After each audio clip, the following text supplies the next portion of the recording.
หอมใหม่โอ้สบายดีสบายดีกันเด้อทุกคนตอนนี้เราอยู่ที่ถนนกำแพงเมืองเขตเวียงเจริญทุกคนเขตบ้านเวียงเจริญวันนี้ก็จะพาทุกคนเลาะเบิ่งเลาะชมเขตถาดหลวงเนื้อแล้วก็เวียงเจริญซึ่งว่ามี FC ของเฮาก็ขอกันเข้ามาซึ่งว่าก็มี FC ของเฮาขอกันเข้ามาและในคลิปนี้ก็เลยสิพาทุกคนรอเบิ่งรอส้มในเขตบ้านถาดหลวงเนื้อแล้วก็เวียงเจริญจัก2-3หอมเนาะเดี๋ยวเฮาสิพาทุกคนเข้าหอมสายเมื่อนี้ก่อน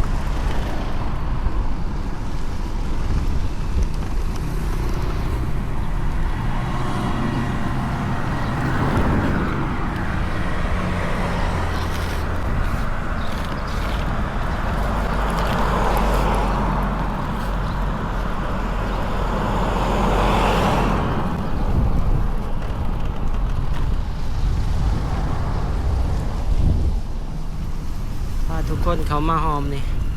นี่ก็สิมีอพาร์ตเมนต์เนาะทุกคนมีอพาร์ตเมนต์ทางด้านขวามือของเฮานี่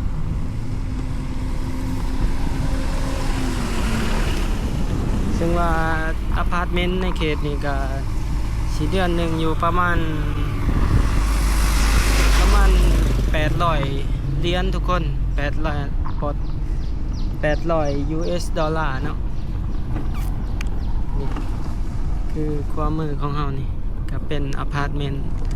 อยู่ซอยนี่ก็มีทั้งอพาร์ตเมนต์แล้วก็ห้องแถวทุกคนนี่บ่อนนี้ก็มีห้องแถว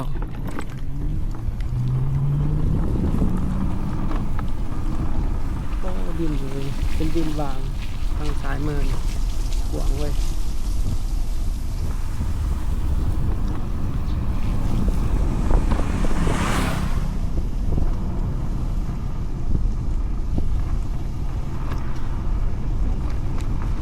เขตห้อมนี่ก็ค่อนข้างว่าเป็นเขตที่ว่ามีความสะดวกสบายเนาะเพราะว่าเป็นห้อมที่ว่าปูคอนกรีตมาแต่ดนนะทุกคนสำหรับในเขตนี้ก็ที่เป็นเส้นทางค่อนข้างดีมาแต่หลายปีแล้วด้านหลังของสภาแห่งชาติเนาะสำหรับเขตนี้ก็เอากระสีเลี้ยวครัวพาทุกคนไปเบิ่งอีกหอมหนึ่งแล้วก็สิออกไปเขตเวียงเจริญ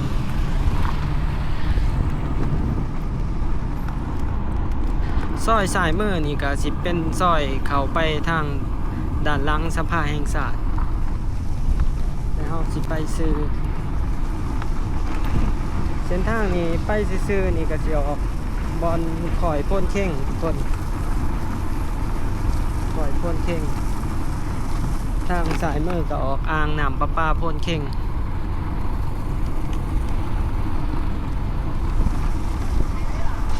สิพาทุกคน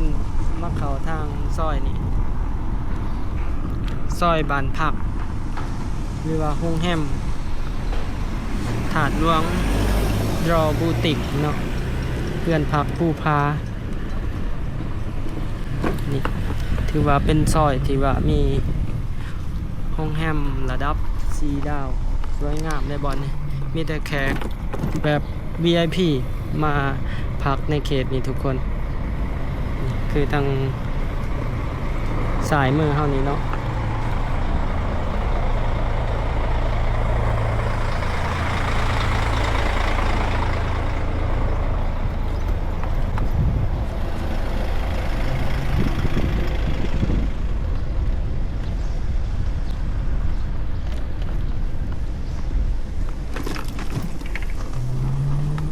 มีแต่แขกระดับ VIP เป็นโรงแรมที่ว่าค่อนข้างหรูเนาะสามารถห้องรับ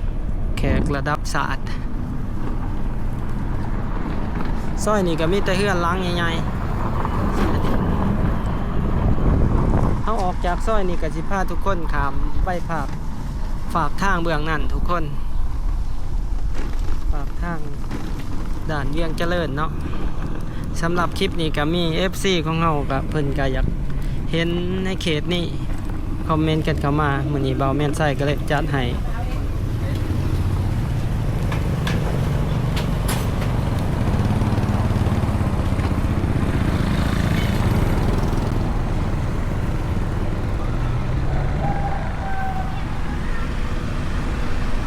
เดี๋ยวเฮาสิพาทุกคนเขาเบิ่งซอยนี่เนาะซอยสายมือของเฮาบ่ทันบ่ได้เข้าไปโดนล่ะ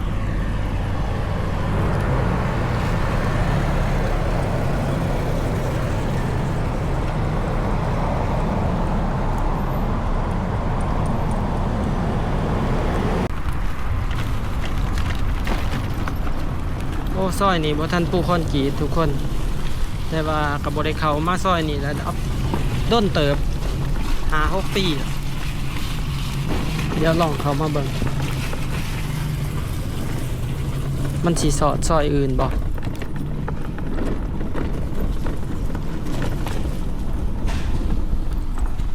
โอเคนี้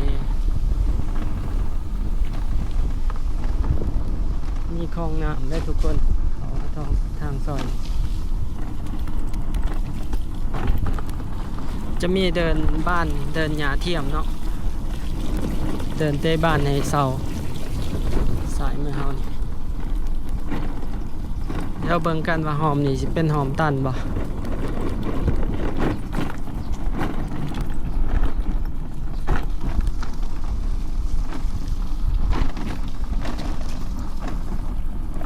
มีโรงเรียนพร้อมอยู่นี่โรงเรียนอนุบาลประถมศึกษาไสยาวงศ์เป็นหอมตันทุกคนทางหน้าเฮาพอดีเป็นโรงเรียนเดี๋ยวไปเข้าอีกหอมใหม่ทุกคนเข้าอีกซอยใหม่เดี๋ยวออกไปเบิ่งการเติมอยู่หอมใหม่ทุกคนเขามาหอมนี่ก็ลืมอ่านหอมให้ทุกคนฟังเนาะว่าเป็นหอมใดเดี๋ยวออกไปเบิ่งอีกหอมหนึ่งทุกคนเขตบ้านเวียงเจริญเดี๋ยวเขาไปเบิ่งหอมทั้งหน้าเขาทางขางบิ๊กซีนี่ทุกคนหอม8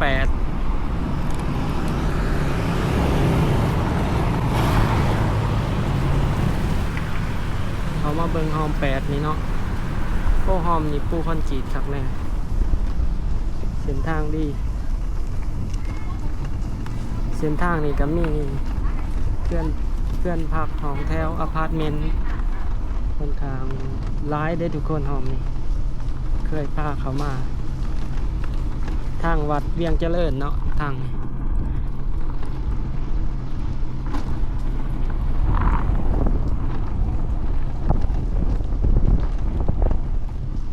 ขวามือเฮาก็เป็นอพาร์ตเมนต์อยู่นี่เดือนหนึ่ง700 เหรียญเนาะ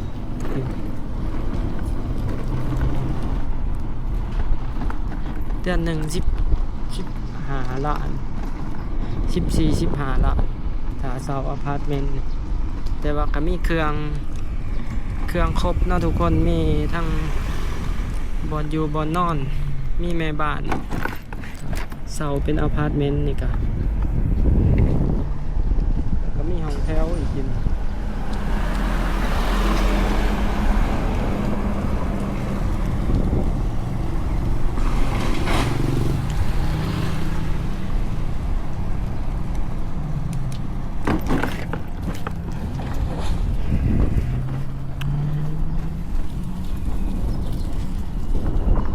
เดี๋ยวเราสิขี่เขาไปใกล้ๆในหอมมีเบิ่งว่าสิเลิกปานใดสำหรับหอมเลยโอ้มีการก่อสร้างตึกอีกน่าจะเป็นอพาร์ตเมนต์ที่เขาก่อสร้างสายมือที่เราผ่านมาก็เป็นวัดเวียงเจริญเด้อทุกคนป้ามีเฮือนหลังใหญ่อีก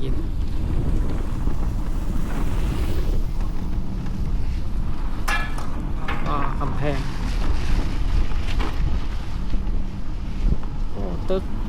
วามือเฮานี่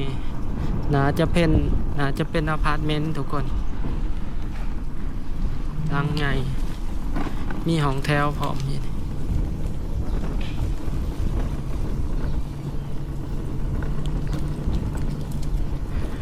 สุดอยู่ทางหน้าเนาะสำหรับหอมนี่มีเรือนหลังใหญ่เลยในเขตนี่เดี๋ยวเขาก็สิออกไปแล้วทุกคนออกไปลัดไปทางวัดเวียงเจริญเนาะออกไปอีกหอมใหม่โอ้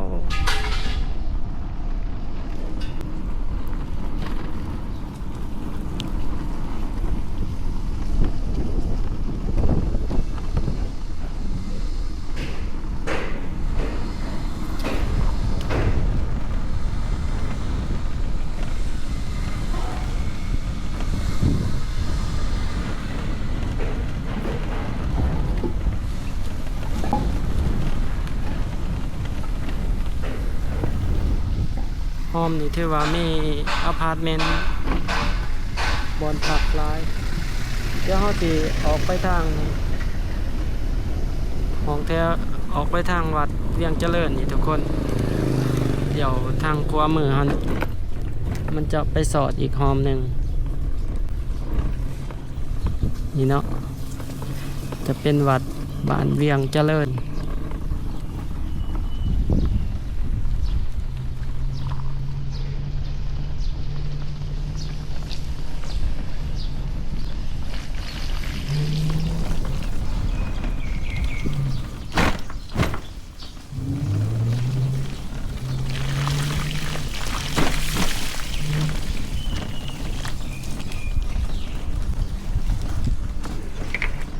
เนาะออกไปทางซอยนี่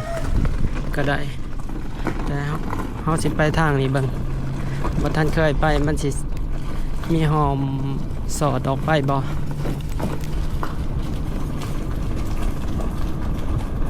ป้าน้ำไหลเป็นเลนเลย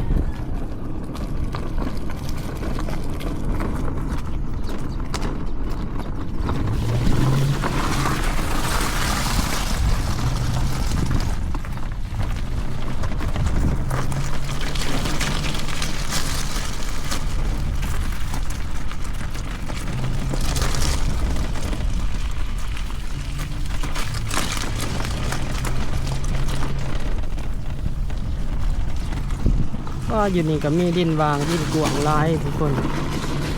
แต่ส่วนลายก็สิเป็นดินผู้ใหญ่อยู่นี่ดินของเศรษฐี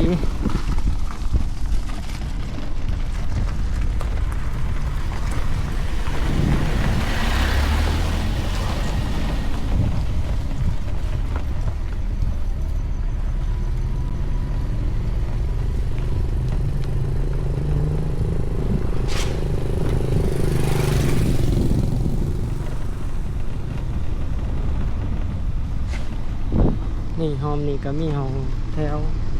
อพาร์ตเมนต์หลายคือกันทุกคนโอ้เพื่อนรังนี่งามขนาด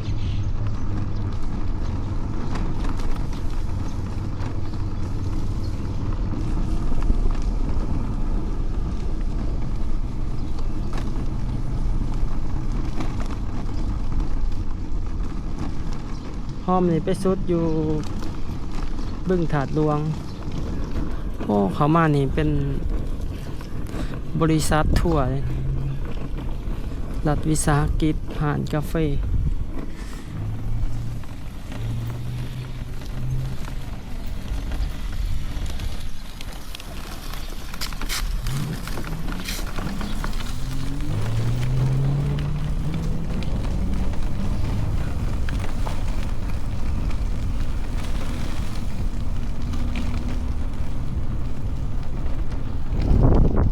น่าจะเป็นบริษัทจีนที่เราเห็นเมื่อกี้เขาก็สิออกทางซอยนี่ทุกคนนะซอยนี่ก็มีการก่อสร้างเรือนซ่านหลายบ่อนนะ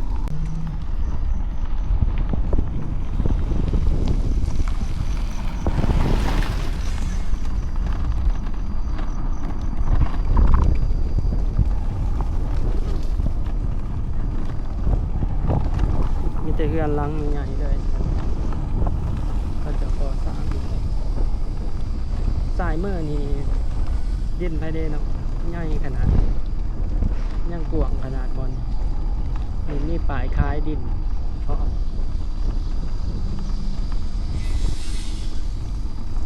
2-3 ไร่กว้าง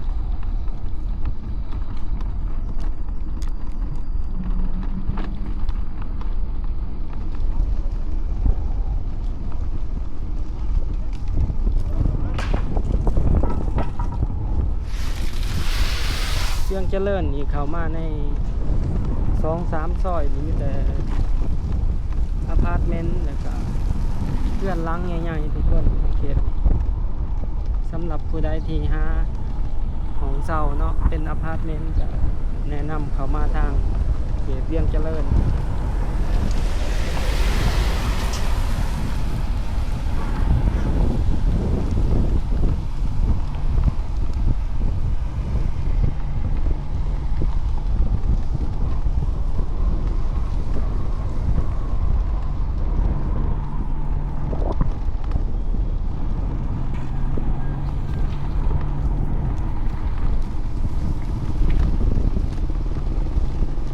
นี่ทางหน้าเฮานี่ก็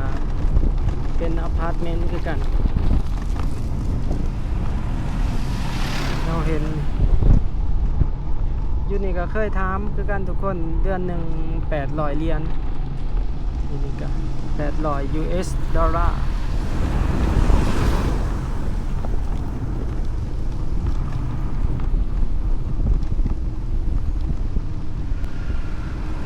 เขาก็สิมาออกเส้นทางนี้ทุกคนเขาก็สิโค้งกลับบัดนี้เดี๋ยวสายกลับขึ้น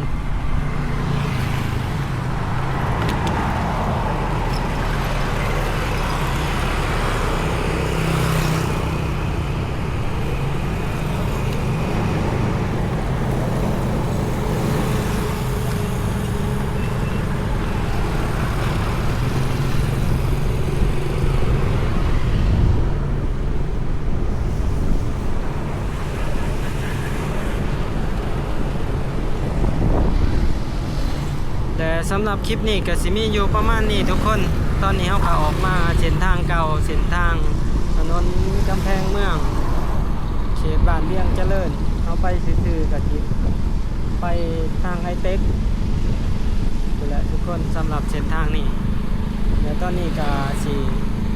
จบคลิปอยู่ซ้ำนี่ทุกคนพาทุกคนเบิ่งอีกมุมหนึ่งของเวียงจันทร์อยู่ใกล้ๆคือว่าใจกลางเมืองในเมืองนี้ก็สิมีอยู่ประมาณนี้เด้อทุกคนถ้าผู้ใดมักก็อย่าลืมกดไลค์กดแชร์กด Subscribe เพื่อเป็นก